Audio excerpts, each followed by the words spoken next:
Market ছিল, 210টি দোকান রয়েছে এখানে। সেই সবগুলো দোকানে আগুন ছড়িয়ে পড়েছে। এখান থেকে যে পণ্যগুলো ছিল, ফলের আড়ত এবং জুটের গুদাম সহ, জুটের গুদাম থেকে জুটগুলো রক্ষা করা সম্ভব হয়নি। তবে ফলের আড়তের ফলগুলো যারা ব্যবসায়ীরা ছিল তারা তাদের যে সামনের সড়ক, সেই সড়কে তারা বের করে রেখেছেন, সেগুলো তাদের রক্ষা হয়েছে। বাকি যে ব্যবসায়ীদের যে সম্পদ সেগুলো কিন্তু একেবারে পুড়ে গেছে। ফায়ার সার্ভিসের 6টি ইউনিট এখনও একযোগে কাজ করছে। আতুরা ডিপো এলাকায় লাগা আগুন। তো এই ছিল আমার কাছে আগুনের যে ফায়ার সার্ভিসের আগুন নির্বাপনের যে কাজ, সেই কাজের সব শেষ তথ্য।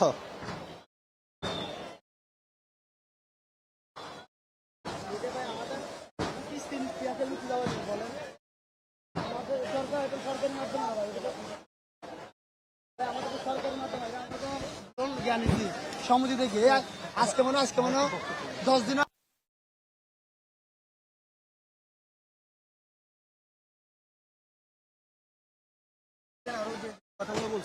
আমি কিস্তি নিয়েছি, আজকে আমার 10 দিন হয়েছে।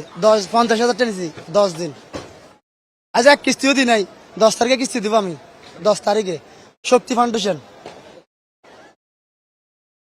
আমার ঘটনা মাল গেছে।